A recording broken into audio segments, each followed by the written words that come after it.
Hello again everyone, this is Man on the Edge. This time we're going to be looking at my Black Sabbath stuff, DVDs and CDs.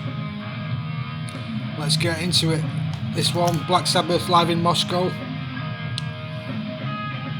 There's the track listing. Pretty good concert.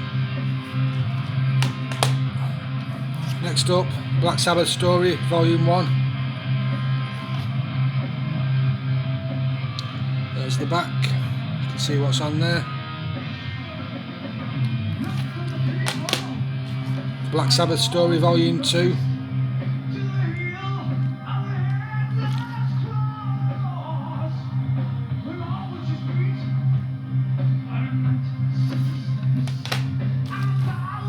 Cross Purposes.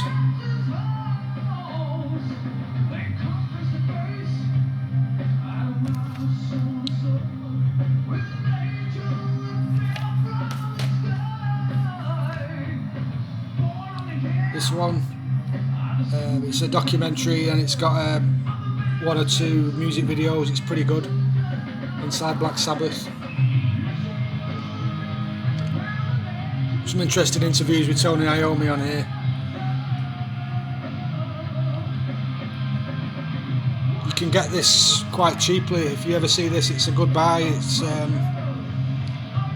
not what it looks like, one of those cheap biography type things that's unofficial, but this is, it's full of actual interviews with the band. It's a good DVD. I enjoyed watching that.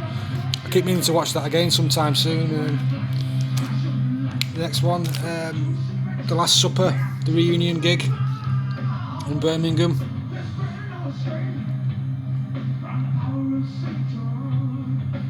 I've got the VHS of this somewhere in a box, but it would take me ages to find it. But this is the DVD.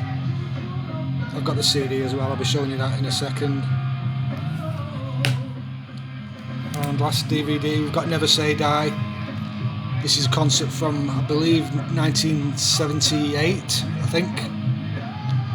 Towards the end of Ozzy's run with the band, well, original run with the band. So there you go, that's the DVDs.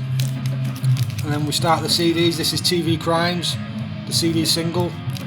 Comes in a nice digipack. Although I'm going to explain in a second why I'm not too fond of the digipacks. Anyway, yeah, that's a good CD really. There's the B-sides.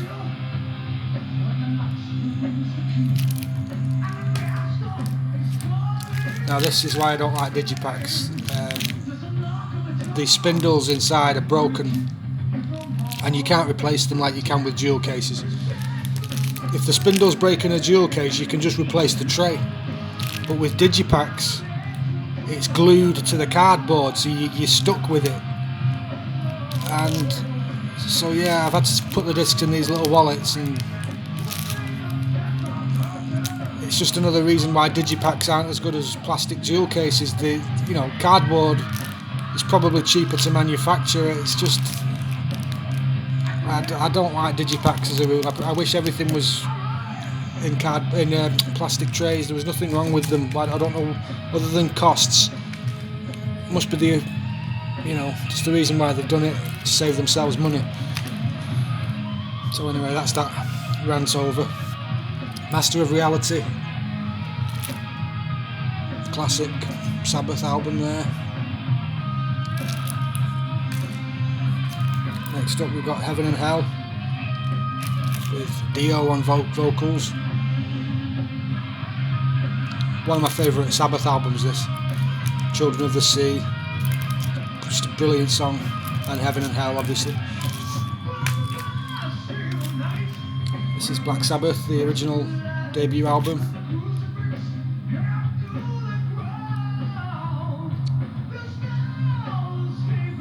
If you can see that there. Mob Rules, another Ronnie James Dio on vocals.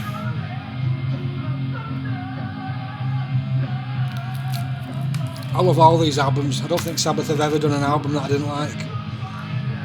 Live at Last.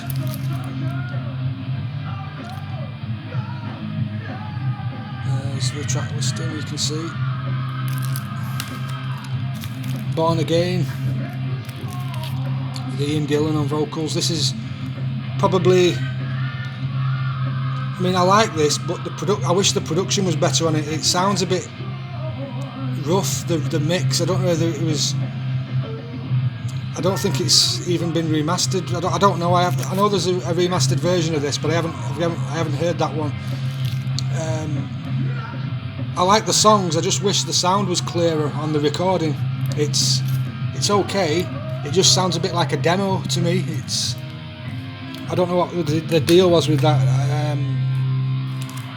Yeah, so the music's good, but I just wish the quality of the recording was better. Paranoid. There's that. Not much to be said about some of these official albums. You'll be very familiar with them if you're into Black Sabbath. Live Evil. This one, I like this album, but I don't think Ronnie James Dio was too pleased with it. I think he had a complaint about the pictures on not on the CD necessarily, but on the original LP. Like, I think there was only one picture of him or something. So yeah, you might want to look up the interviews with Dio to see what the deal was with that. Yeah, I like it. It's a brilliant album. Sabbath, Bloody Sabbath.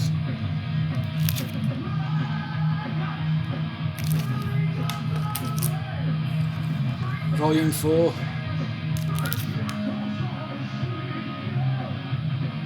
Good picture of Ozzy on the back there. Seventh Star. This was originally intended to be a solo album, but I think something to do with contractual obligations forced Tony Iommi to have to call it a Sabbath album.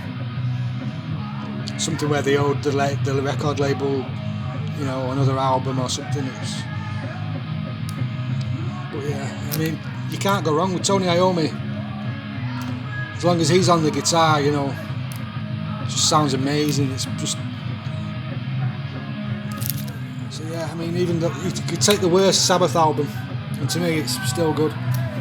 13, still factory sealed.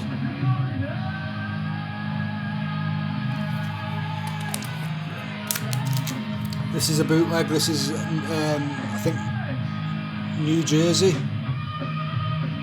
I believe. 2 discs.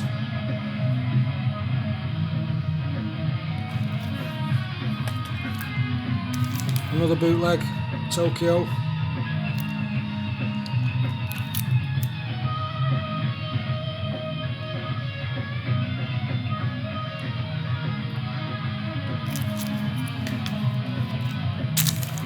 Another bootleg, Iron Men.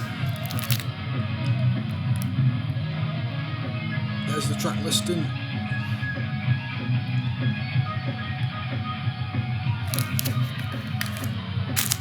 Yet another bootleg. This is quite a recent one. It's the Seventh Star I think demos and things like that.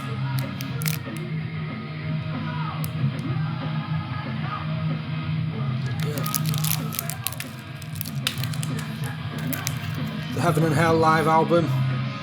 Technically not Black Sabbath, but you get the idea. It's the Black Sabbath guys and Dio. 2 discs. I think he's one a DVD, maybe. I can't remember. I think it's either 2 CDs or one CD and 1 DVD. I forget which. Anyway, and then we come to these. These are Russian, I believe.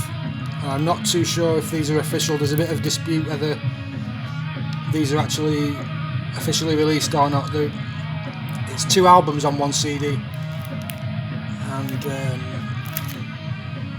yes, Sabotage and Seventh Star again. Yeah, there's a lot of arguments on the internet about whether these were actually officially released or not. Next up we've got the Eternal Idol and Headless Cross.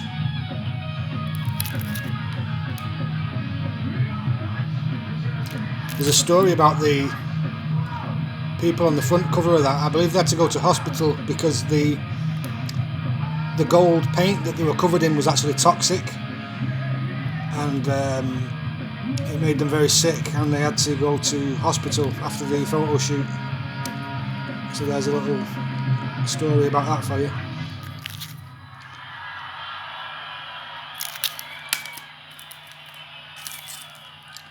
Next up, I think it's spelled Tyr and Forbidden.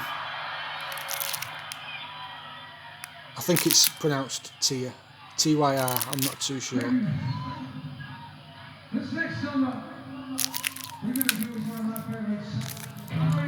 Another bootleg. This is from, I think, '92. Sabbath and Judas Priest together.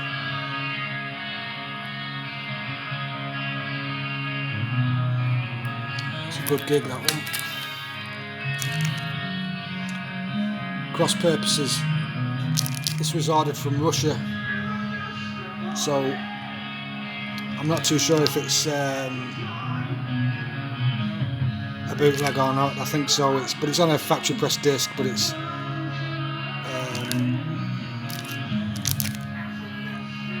I believe it's like a perfect copy.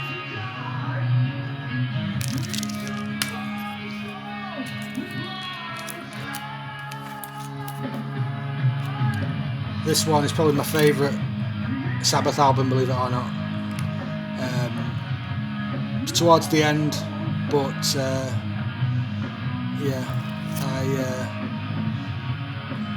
this is probably the Sabbath album I listen to the most out of all of them for some bizarre reason.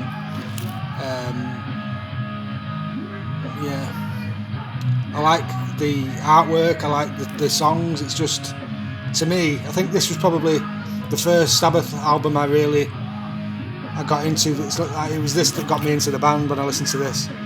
So I think that's the case for everybody. When you know, the first album that gets you into a band is usually, it ends up remaining your favourite, unless you know, something really amazing comes along, which I guess Sabbath did do other amazing albums, but I'm rambling.